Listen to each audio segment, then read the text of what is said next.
Building a fortified redoubt with Watchtower for your Warhammer 40,000 games. Today on Attention Span Labs.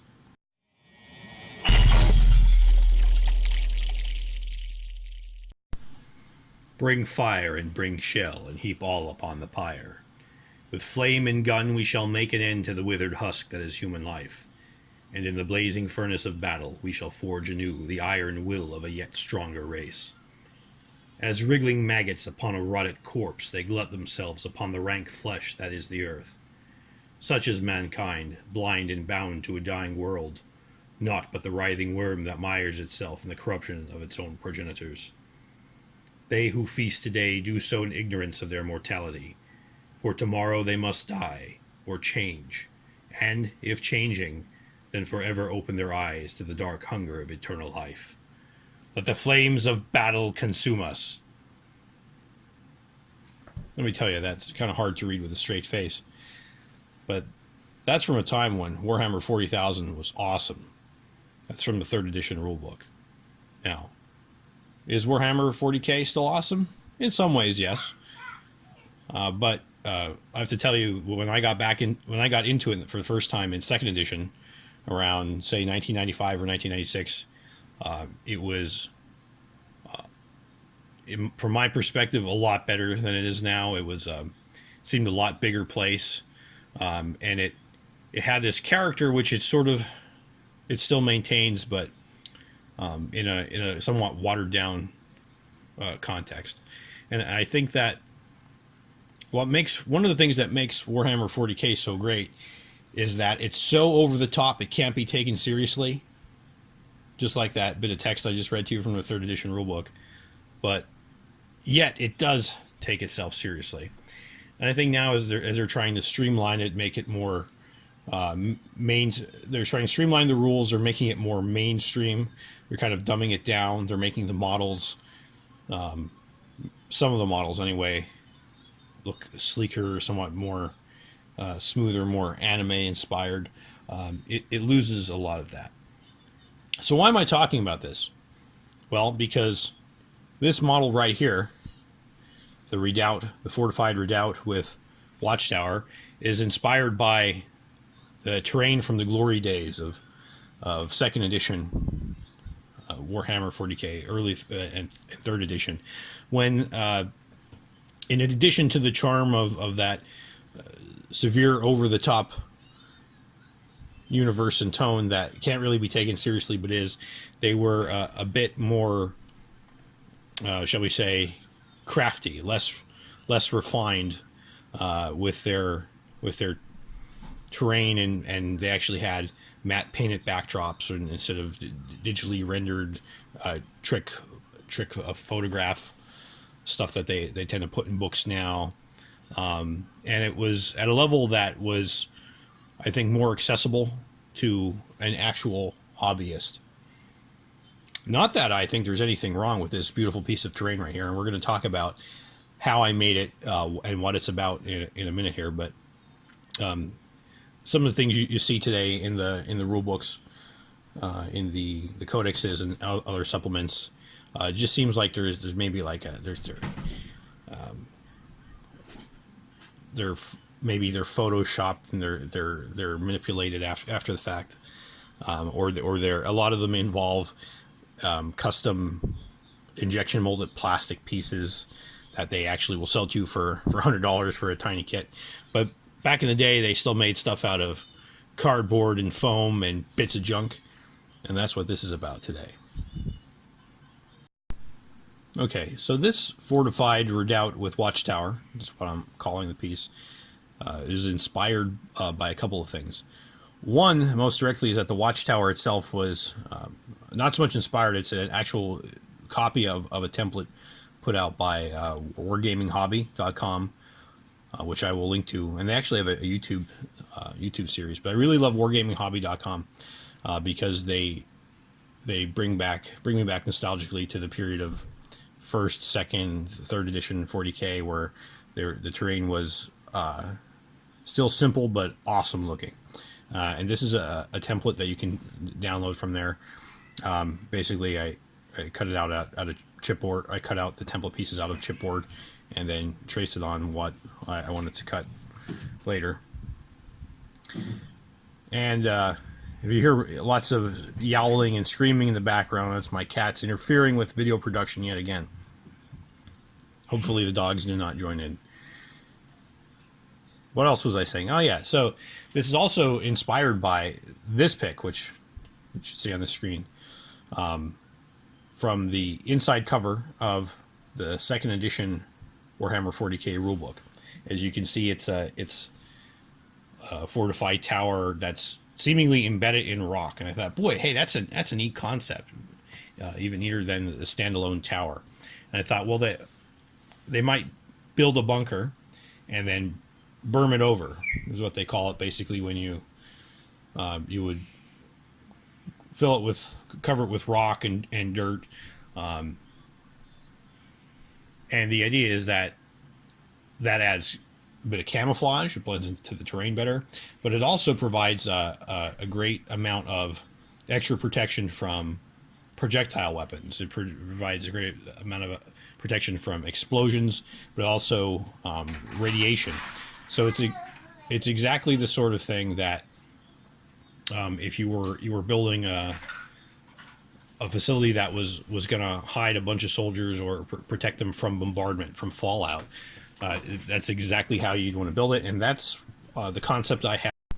Now, we'll talk about how this was built and painted in a few minutes, but I wanted to start by talking about how I would use this in a narrative 40k battle, because I like to have a narrative. If there's no story for why your little toy soldiers are murdering each other, then really, what's the point?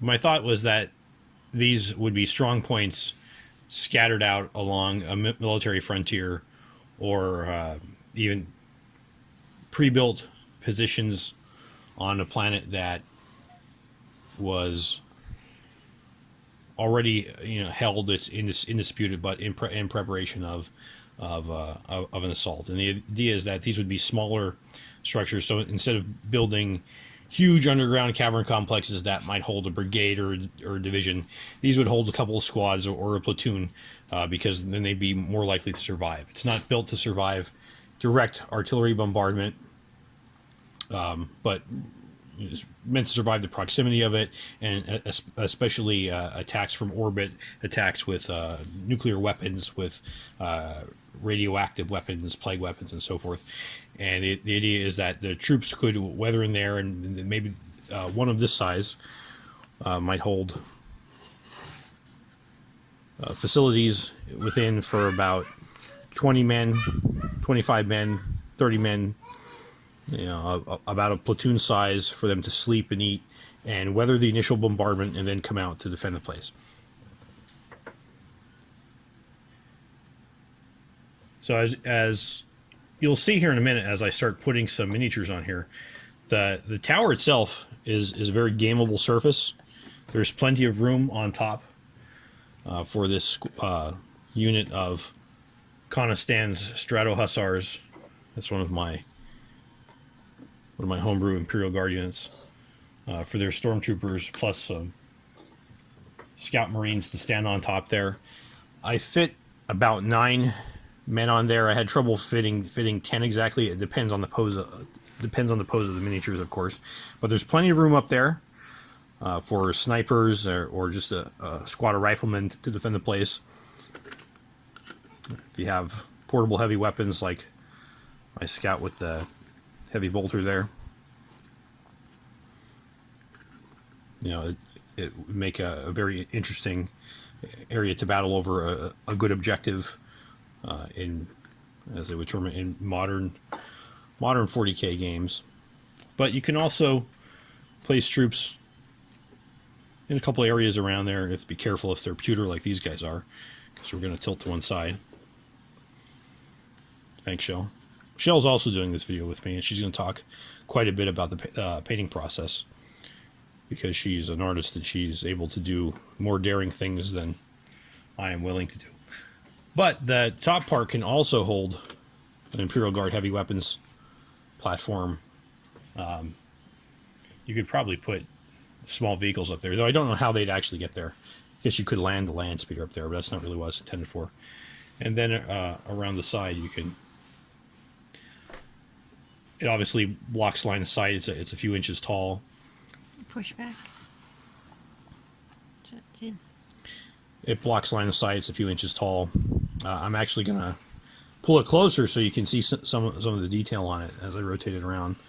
And then in game terms, you could also say there are troops hiding inside that you can't see, and that could pour out as reserves. I'm just going to tilt it around a bit so you get a good view of different sections as Shell and I start to talk about his construction and painting. One other thought I had, which I didn't quite finish. There's couple things I need to do. I need to paint the edges brown to cover up where the bit of wear and tear from the board. But I also thought about cutting out a las cannon barrel or auto cannon barrel and gluing it into the gun port there to defend against a forward assault by a tank or some other vehicle that may try to breach the front door. All right, enough of that. Let's talk about how it was made. So I actually built this in two parts. Built a Watchtower first. As I mentioned before, this is a template from wargaminghobby.com. I printed out the templates and pasted them onto chipboard, cut them out with scissors and a sharp knife. And then I used the template to cut more pieces of foam board. So basically we have a template for the top platform, the parapets, and the walls themselves. And I just glued it together with tacky glue, put a little bit of cardstock over the edges, and I added various scribbles that I had. These bits are from corner pieces here and here. They're from the Maelstrom's Edge terrain kit, which is a great set. I recommend. I'll try to remember to put a link in the description. But you get lots of cool bits. In addition, the door is from that set as well. And then other pieces are just stuff I had lying around. This is actually part of one side of a heavy bolter from a Space Marine Predator sponson. So you get a better shot of that, which I cut the barrel off and turned it around upside down so you kind of don't recognize what it is. And it's just over a piece of wood with some granny grating on it. This is like from a charm. You'll see these on some other buildings I build in the future. They just glued onto a piece of circular wood. And that particular charm was on a string of similar charms that we picked up at Michael's. Yeah. Always go to Michael's when you have... Never shop at Michael's without a coupon, because their stuff is always... half their stuff is always marked up 40%. Yes, and Shell knows this because she used to work there. Little hobby tip there. This is the other side of the Predator turret, the Predator sponson, which is basically the ammo box. If I turn it upside down, I said it was like, oh, it's like an electrical utility box. That's the back end of old, like, second edition. See if we can get better light on. There you go. Old second edition Hunter Killer missile. That's from another model kit. And there's some granny grating there, and then some more wooden greebles with granny grating and other charms that we also got from Michael's. So that was that was all glued together and set to dry. I then took modeling paste. Liquitex makes modeling paste. I forget who I bought the cheaper brand, and it's fine. It's you can get that at Michael's, Hobby Lobby. Was it Artist Loft? Artist Loft, yeah, and that worked just fine. And what I did is I put a thick, a big rounded brush in it, one that I don't care about too much, and I stippled it on like that and smeared it a bit, and that gives it like a stony or concrete texture, because otherwise it looks very smooth. Now there's a difference here between the texture, which is these raised white parts, and the texture that was painted on. Right. There's also a texture painted on flatly. Right, but as you rub your fingers over this, I don't know if you'll be able to do that through YouTube, but you can see this. It's actually rough, but it gives it a more complete look. Also helps the paint stick a little better and gives some highlighted surfaces that you can highlight later, which Shell will talk about. Now, once that was done, I set it aside and built the base.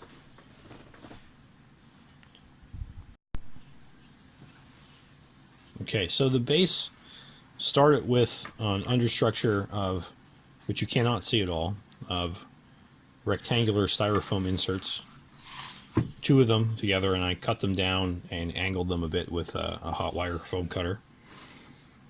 And then once I was happy with their positioning, I glued them to a piece of chipboard. This was a full square of chipboard, which I only cut later on. Once I was done painting and flocking and everything, so I knew where the rough outlines was. And that's why I still have some lines that I have to paint over with a bit of brown paint. But on the edge of the, once they were secured to it, I also added pieces of wood, and these are just little barks of wood that I stripped off a tree. Let's see if I can find one here quick to show you. So something like this, just bark of wood that fell off the tree in my backyard, which I then let to dry over several days. Sprayed it to clean it a bit, and I glued it here and another piece here at an angle.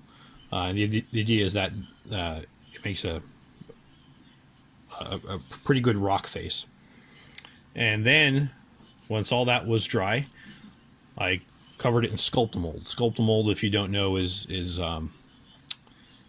a wonderful product. I wish I had known about it years ago, because you can get the same results as you would using, say, plaster or spackle, joint compound, something like that, except it's much lighter, and it, as you see, my son has very strong opinions on Sculptamold as well, but it's much lighter, and it doesn't warp the board, and it doesn't crack, which is a real problem with joint compound. And I used to build my hills out of joint compound all the time, and I still do, but because it's a bit cheaper than Sculptamold, but Sculptamold is a lot easier to work with. Now, basically what you do is you throw it in water and you just mush it on with your hands, and you come out with this irregular shape. I did it around all the sides, and as you can see, once it's painted up, it very much resembles what you'd think of as a rock face. So then you have to wait a long time for that to dry. I waited about a day for that to dry. Then primed it white, because I wanted to start the painting the right. And the reason I paint it, normally I would paint this black. I'd do a Zenithal prime of black with either white or gray over the top. But because I wanted to try the leopard spotting painting effect, which is a very easy and quick way of doing painting rock faces in a way that looks realistic. If you don't know about the leopard spotting effect, I would recommend looking up the videos on the Woodland Scenics YouTube. But it's basically, you take 3 or 4 colors, you turn them into a wash, and you just splotch them on with about a third a piece with a foam brush. So you'd cover a third with yellow ochre, a third with raw umber, a third with burnt umber, and then after that dries, you cover the whole thing with a watered down black wash. Now, I did that. That is how this was painted at first. The problem I ran into is that the black wash I used India ink, and I didn't water it down enough, and it really made it dark. So then I hit it with a dry brush of a couple of lighter brown tones. I just used Apple Barrel craft paints for this, and then with a highlight of brown and grays, and that brought it back up much lighter, much more appealing color.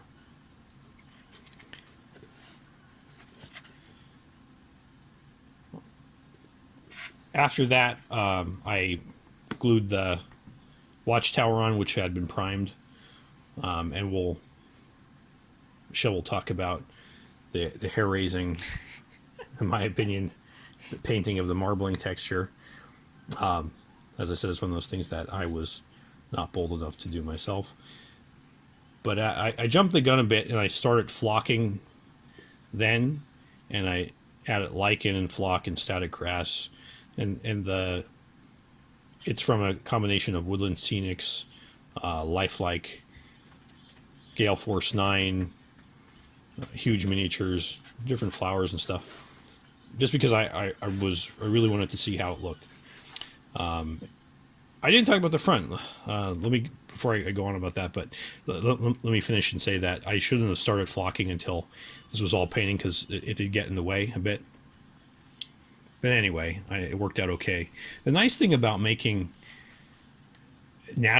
more natural features like this is you kind of can't go wrong. If colors get smudged or go in the wrong place, and if you get flock on the walls, it's okay. If you get mud splatter, it's okay, because it actually adds to the verisimilitude of the place.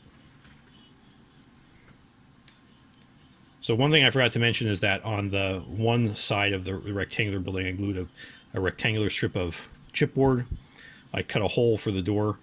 You cannot actually fit soldiers in here. Maybe at another time I would have cut it out to put it in there, but I don't know. I think that would weaken the stability of the piece, which is actually rock solid. But then I glued a couple pieces of wood for the gun port there, and I left that part of it as exposed bunker, and then sculpted the sculpting mold around it. And those wood you just got in like the popsicle these are exactly packs. These are craft sticks, or you could use balsa, something like that. This stuff you can buy at Walmart or any craft store. Just shave them down to an appropriate. You can buy them appropriate, different thicknesses, different lengths, and you can shave them down appropriately. Added some greebles up here. These are just I thought, a bit of exposed piping running from the tower to the rest of the bunker. It's kind of covered over with rock would be interesting. These are just plastic straws from an old cup that my son doesn't drink out of anymore. This circular part here, that grating, is hair curler. Hair curler from Dollar Tree. Wylock uses them a lot, and some of the other guys there. They're interested. It's cut down and stuck into the styrofoam, and that nozzle. I don't actually know what that's supposed to be. The grass is greener there, so maybe it's a septic tank. Although you wouldn't put the septic tank on the roof, right? No. So anyway, but that piece in there is from an old broken printer. It's actually an inkjet outlet. So I tell you about all these, specifically about the pieces I use for these greebles, not with the expectation that if you were to build it, you would use the same ones. I'm just trying to give you an idea of that. Really, you have to have an eye and pick out any, and it's fun. Just pick up some junk and see how it looks, and a lot of it won't work, but some things you look at it and say, hey, this looks really great. This looks inspired. And it's fun to walk through the dollar store looking for things that look odd. Right, but you don't have to buy anything either. If you're like us, you have a lot of old crap that you probably should have thrown out. Especially old electronics are a great source for printers, computers, motherboards, stuff from old phones. Oh, and the other thing was going to flea markets, because some of the stuff we've gotten in the past is like, a CD player that they're selling for 25 cents, and they're like, we don't know if it works. And it's like, okay, we're going to tear it apart. Right. We don't care. We don't need it to work. Be used as a landing pad. So there's a lot of fun to this hobby. And now Shell's going to talk about how she did the marble painting texture on the Watchtower. All right. I'm going to insert images of the process. I took still photos at every step. So this first step nearly gave Mike a heart attack. And we bought color shifting paints for a completely different project. I never expected that they would be used anyway on a... Mike's starter instructions were to keep it light. So of course the very first thing I did was I took black paint that when you tilted it would shimmer gold, and dark blue paint, and covered half of the thing in it. Certainly subverted my expectations. And as you can see, our son, as you can hear, our son was very excited by that as well. Okay, now that we fed Victor, we can continue on. the big thing is there's certain things you can only achieve by undercoating paint. If you look very carefully at this, you will see that there's a undercoat of that black, and I don't know if the camera will pick it up in real life. You can just barely see it with your eyes. Yeah. So it might not show up on the camera. But there's a very, very subtle shift to gold if you catch it in the right light.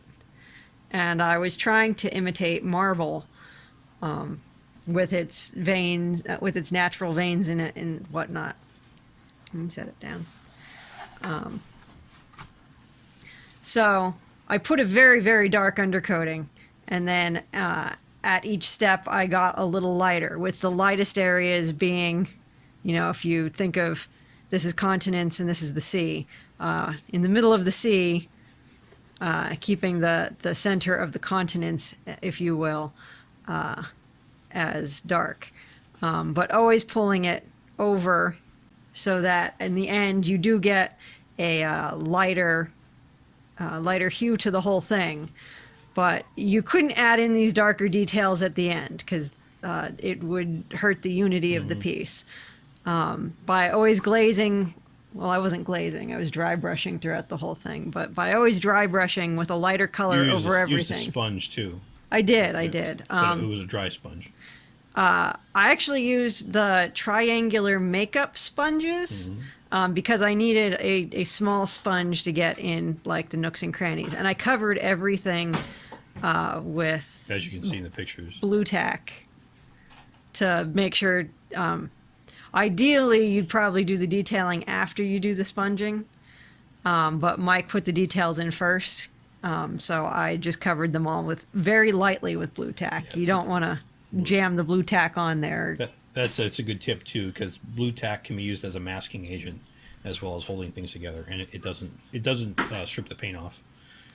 And then the only other real thing of note, when I went over it first with a dark gray, then with a light gray, and then for the final part, these, as Mike said, he textured this. So there's a texture, and these lightest bits, I very, very softly dry brushed. I didn't press in because then you'd get it on the not raised bits. You used a makeup brush for that, right? Yes, I used a makeup brush, a very soft one, and I did it very gently over top and just kept going over it until it brought out these lines. And that was done with a very, very, very light sky blue mixed with white. And that was all my bit. Yeah, and as you can tell, that my fears were completely misplaced. Hello. My fears were completely misplaced, and it looks wonderful. But the final step then, as my house is being torn down around me, was to cover it with a watered down spray of PVA glue, let it dry overnight, and that's it. There's the redoubt with Watchtower. Now this took about 2 days, not full days, of course, because I have a life, but just 2 days of work. A lot of time was letting things dry, but I'm not an expert craftsman or anything. But you can make this, and I really encourage you that if you are not making some pieces of terrain, you can start with stuff much simpler than this: hills and tree clumps and little swamps, maybe things like that, which I'll talk about in other videos. But you can make stuff like this out of some crafting supplies and junk and cardboard, chipboard, foam board, whatever you have lying around, and I really encourage you to do this. Okay, that's all we have for today. If you like this video, please give it a thumbs up and subscribe. leave a comment. Let us know if you have any questions. Let us know if you want to see more videos like this, or what other topics you want to see videos about. As you can see on the accompanying book, the second edition Codex Ultramarines there, this book, the Dismal Tide, is one of the 6 heroic adventure novels that Shell and I have written in our Ascension Epoch series. If you like the idea, the narrative ideas I talked about earlier in the video, if you like our attention to detail, I encourage you to check out our books. That also supports the channel, and encourage us to do more creative work. They're available on Amazon, Barnes & Noble, and other fine retailers. All right, thank you very much. And this is Mike and Shell from Attention Span Labs signing off.